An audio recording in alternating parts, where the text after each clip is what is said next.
Utilidades e instrumentação. Módulo 1, aula 1. Como aquecer correntes de processo? Vídeo número 2. Neste vídeo veremos as utilidades que podemos usar para aquecer correntes de processo e as características gerais dessas utilidades. E como podemos aquecer correntes de processo? Existem basicamente três opções. A primeira delas é através do uso de eletricidade, usando aquecimento por resistência elétrica. A segunda opção é através do uso de aquecimento direto, ou seja, através da passagem de tubulações contendo fluido de processo por dentro de fornos industriais. Por último, temos o aquecimento indireto, onde a troca térmica entre a utilidade e o fluido de processo ocorre dentro de um trocador de calor, geralmente com escoamento em contracorrente. Neste caso, como fluido de troca térmica, pode-se utilizar gases de combustão, que são produzidos em fornos e redirecionados aos trocadores de calor, os chamados óleos térmicos, os quais também são aquecidos em fornos e depois encaminhados aos trocadores de calor, bem como pode-se usar vapor de água saturado para fornecer a carga térmica necessária através do calor latente de condensação, a uma determinada pressão de saturação. Outra opção de aquecimento indireto por meio de trocadores de calor se dá pela chamada integração energética ou integração térmica, que consiste em aproveitar o calor que uma corrente precisa perder para ser resfriado e transferir esse calor não para uma utilidade, mas para outra corrente de processo que precisa ser aquecida. Vejamos agora alguns aspectos sobre o uso de eletricidade em indústrias. Na indústria, o uso de eletricidade se faz necessário para o acionamento de bombas, compressores, permutadores a ar, os chamados air coolers, também para transporte de sólidos, para acionamento de instrumentos, luzes, bem como para o aquecimento por meio de resistência elétrica. Sobre o fornecimento, a opção mais comum é obter eletricidade diretamente de uma companhia de abastecimento local. Outra opção bastante interessante de fornecimento de energia elétrica, principalmente para indústrias, se dá pela geração no local de consumo. Isso pode ser feito pelo emprego de turbinas, acopladas a geradores de energia elétrica. As turbinas podem ser movidas a vapor de água superaquecido, a gases de combustão ou em uma combinação destas. Para a indústria, a geração de sua própria energia elétrica se torna bastante vantajosa quando se possui no local um combustível barato e disponível em grande quantidade, tal como rejeitos, subprodutos de baixo valor agregado, que são resultado da produção do produto principal. Quando temos a geração acoplada de calor para aquecer correntes de processo de energia elétrica, chamamos a isso de cogeração. Quanto custa a energia elétrica no Brasil? Para se ter uma ideia, segundo o trabalho de outubro de 2019 do economista Danilo Norberto Kunen, o Brasil possui a segunda tarifa de energia elétrica mais cara para a indústria no mundo, ficando atrás somente da Itália. Dada esta situação, deve-se evitar sempre que possível usar energia elétrica para aquecimento por resistência e, quando for viável, produzir localmente a própria energia elétrica na indústria, aproveitando resíduos e subprodutos de baixo valor agregado como combustível para caldeiras e fornos. Como reduzir os custos com eletricidade na indústria? Se precisar de grandes compressores e bombas, sempre considere usar turbinas de vapor acopladas em seu eixo para movê-las. Nesse caso, pode-se ainda aproveitar o vapor exausto, que é o vapor que sai das turbinas, como um fluido térmico para aquecer correntes de processo por meio de uma integração térmica. A potência elétrica raramente é usada para fins de aquecimento em plantas químicas de grande escala, mas pode ser usada em processos batelada menores, tais como processos biológicos fermentativos ou operações ocasionais de partida e parada de unidades. Neste caso, torna-se mais viável e simples a sua operação. Dentre as desvantagens do uso de eletricidade para aquecimento, temos o alto custo da energia elétrica no Brasil, o alto risco de explosão por faísca se houver inflamáveis nas tubulações, equipamentos, sendo que neste caso recomenda-se o uso de vapor saturado por ser mais seguro. Uma maior chance de ocorrer superaquecimento da corrente de processo devido a algum erro no sistema de controle ou devido a alguma alteração indesejada e inesperada no processo.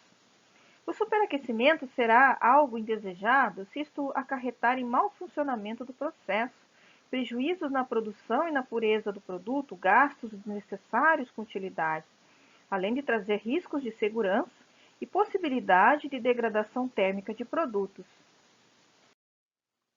Vamos falar agora um pouco sobre o aquecimento direto através de fornos, os chamados fire heaters ou furnaces. Os fornos industriais são usados para aquecer correntes de processo diretamente pela passagem de tubulações dentro dos fornos, recebendo calor dos gases de combustão, na chamada zona convectiva, e também da própria chama da queima do combustível, na chamada zona radiante. Recomenda-se usar aquecimento por meio de fornos para aquecer grandes vazões de correntes de processo em temperatura acima da condição que se recomenda usar o vapor saturado, ou seja, quaisquer valores que estejam na faixa entre 250 graus Celsius até cerca de 800 a 900 graus Celsius. Os fornos também são usados como reatores, como é o caso de reatores de pirólise, em que o reator é basicamente um forno, por onde passa uma tubulação contendo os reagentes e produtos. Temos aqui uma representação de um forno industrial, onde são mostradas a região convectiva e a região radiante.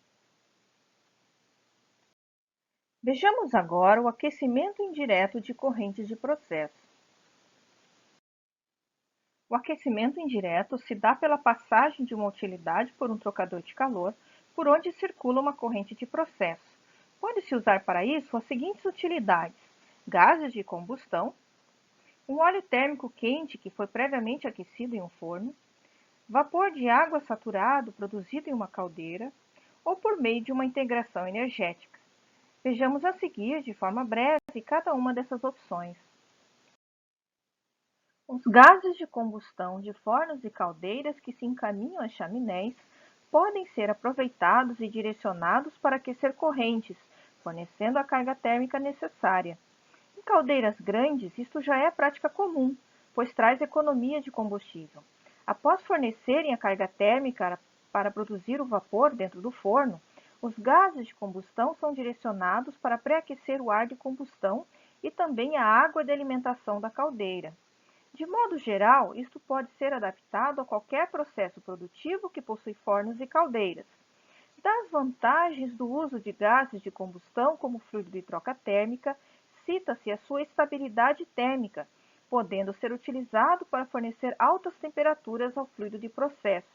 E como desvantagens temos a não uniformidade do aquecimento, pois gases de combustão são uma mistura de componentes, maiores dificuldades em controlar a temperatura de aquecimento da corrente de processo, sendo muito sensível e dependente de um bom sistema de controle, e um baixo coeficiente de troca térmica, o que ocasiona baixas taxas de troca de calor, acarretando na necessidade de trocadores de calor maiores e mais caros.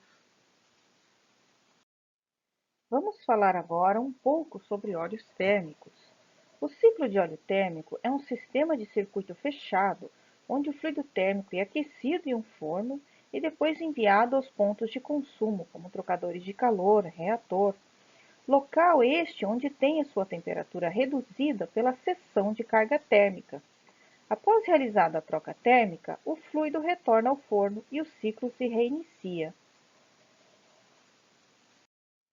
Temos aqui dois sistemas de óleos térmicos, um para grandes demandas e outro para cargas térmicas menores. De maneira geral, ambas são unidades compactas e simples, que atendem pequenas cargas térmicas e cujo maior custo está associado à compra do fluido térmico, em volume suficiente para preencher toda a tubulação que o transporta, do forno aos pontos do consumo e vice-versa. Para grandes cargas térmicas, o aquecimento direto no forno ou indireto com vapor saturado são meios mais econômicos. Vejamos aqui alguns exemplos de fluidos térmicos comerciais e suas faixas recomendadas de temperatura para aplicação. Observa-se que a maioria dos fluidos térmicos trabalha bem na faixa de 50 a 250 graus Celsius e que alguns, inclusive, podem operar a temperaturas abaixo do 0 graus Celsius. Outros, como é o caso dos óleos Siltherm 800 e do Daltherm A, podem suportar temperaturas de até 400 graus Celsius. Interessante observar que o óleo Daltherm A muda de fase, passando de líquido para vapor, em temperaturas próximas de 250 graus Celsius. Caso semelhante ocorre com o Daltherm J, vaporizando próximo de 200 graus Celsius. Para esses óleos que mudam de fase, para que se possa trabalhar com eles apenas na fase líquida, deve-se ter um sistema pressurizado que impeça sua vaporização. Dentre as vantagens do uso de óleos térmicos para aquecimento indireto, temos que os óleos térmicos não são corrosivos à maior parte dos metais comuns, possuem alta estabilidade térmica, desde que dentro da faixa de temperatura recomendada, precisam de pouca ou nenhuma pressurização do sistema de distribuição, operando próximo da pressão atmosférica, ao contrário do que ocorre com o vapor saturado. Por exemplo, a 300 graus Celsius, a pressão do vapor saturado é de 85 bar, versus cerca de 1 atmosfera para o óleo térmico. Também, a segurança no controle da temperatura do processo usando óleo térmico é maior, evitando riscos de superaquecimento, tal como pode ocorrer dentro de fornos. Como desvantagens, temos que seu uso exige um bom controle de vazamentos, pois são inflamáveis e podem provocar incêndios em isolamentos térmicos encharcados pelo fluido térmico em contato com o ar, e alguns são também tóxicos. Apresentam um custo inicial de aquisição do óleo maior que o da água, embora a instalação do sistema de óleo térmico seja mais simples e mais barato que o de vapor. Vejamos agora algumas características do uso de vapor na indústria. O vapor de água é a fonte de calor mais largamente usada em plantas químicas. O vapor representa cerca de 30% da energia usada em refinarias de petróleo. A maioria dos processos tem o fornecimento de vapor em 3 ou mais níveis de pressão para diferentes usos, de acordo com a temperatura exigida pelo processo para o seu aquecimento. O vapor saturado é usado para a troca térmica nos trocadores de calor, fornecendo calor latente como carga térmica ao processo. E o vapor superaquecido é usado como força motriz em turbinas para gerar eletricidade. A água é um fluido térmico muito importante para a indústria e mais usado, pois pode ser usado como fonte de calor ou para refrigeração. Para trocas térmicas, pode ser usado como líquido ou como vapor saturado. É facilmente disponível e relativamente barato. A água não é tóxica e também não é inflamável. Oferece uma das maiores taxas de transferência de calor latente e alta capacidade calorífica.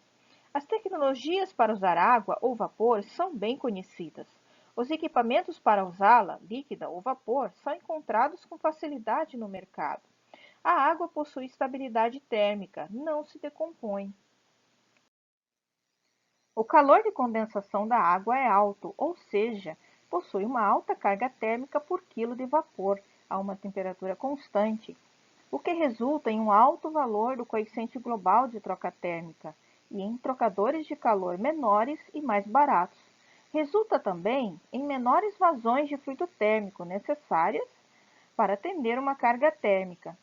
Temos aqui um diagrama termodinâmico da água, de pressão versus entalpia. Observe que este envelope demarca a região de saturação da água, com as regiões de líquido saturado e de vapor saturado.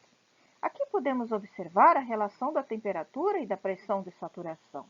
Veja que a 100 graus Celsius a pressão de saturação é de cerca de 1 bar, mas para 200 graus Celsius a pressão de saturação se torna 15 bar. E a 250 graus Celsius, essa pressão já atinge valores na ordem de 40 bar de pressão. Um aumento muito acentuado que tem um forte impacto nos gastos de produção e de transporte deste vapor. Por isso, para fins de aquecimento, recomenda-se trabalhar com vapor saturado até temperaturas máximas da ordem de 250 graus Celsius, pois acima disso a pressão de saturação é tão alta que torna o seu uso economicamente inviável frente a outras possibilidades mais econômicas. Aqui temos um exemplo de um trocador de calor utilizado para aquecer uma corrente de processo, onde é usado o vapor saturado como fonte de calor. Observem que em um sistema ideal de troca térmica, o vapor deve entrar saturado no trocador de calor, fornecendo calor latente de condensação ao processo e saindo como líquido saturado. Em situações reais na indústria, o vapor deve chegar levemente superaquecido ao trocador de calor, cerca de 3 a 5 graus Celsius acima da saturação, apenas para garantir que este fluido não vai condensar totalmente na tubulação que o transporta antes de chegar no trocador de calor, já que é impossível evitar completamente as perdas de calor na tubulação, mesmo que essa esteja isolada. Aqui temos o mesmo diagrama termodinâmico da água visto anteriormente. Chama-se a atenção aqui para um fato que torna o uso do vapor saturado muito interessante para trocas térmicas, o seu alto calor latente de condensação. Vamos olhar com um pouco mais de atenção. Neste ponto, temos o ponto crítico da água, e nesta linha, a linha de vapor saturado, e aqui, a linha de líquido saturado. Aqui temos a linha que indica a temperatura de saturação. E se fizermos uma linha reta a partir da temperatura de saturação, encontramos a pressão de saturação. O calor latente é dado pela diferença entre a entalpia do vapor saturado e do líquido saturado na temperatura de saturação. Por exemplo, a 100 graus Celsius, temos que o calor de condensação é de cerca de 2.256 kJ por quilograma de vapor, um valor alto para fluidos térmicos. Observe também a dependência da temperatura e da sua pressão de saturação. Se a pressão for mantida constante, a condensação ocorrerá a uma temperatura constante. Por isso se diz que para controlar a condensação de substâncias puras, basta controlar a sua pressão, o que garante um controle muito preciso do processo, embora de forma indireta. Resumidamente, as principais aplicações do vapor de água na indústria são: 1. Aquecimento de correntes nos trocadores de calor com vapor saturado. Em algumas situações, quando for possível, pode-se também realizar o aquecimento pelo contato direto do fluido de processo com o vapor. 2. Como força motriz de turbinas a vapor para gerar eletricidade com vapor superaquecido. 3. Como força motriz para o movimento de compressores, bombas e motores de grande torque. 4. Para a produção de vácuo nos chamados ejetores. 5. Internamente nos processos químicos como reagente. E 6. Também pode ser usado nos chamados traçadores de vapor, Steam Tracing Lines, que são tubulações pequenas contendo vapor, instaladas junto à tubulação de transporte do processo e ao redor de equipamentos para mantê-los aquecidos, reduzindo a viscosidade do fluido de processo e facilitando o seu transporte. Isto é particularmente importante quando a viscosidade do processo é tão alta que torna o seu escoamento difícil ou mesmo impossível, sendo necessário aquecê-lo. Temos aqui uma foto de uma tubulação onde tem-se instalada uma tubulação pequena com o traçador de vapor.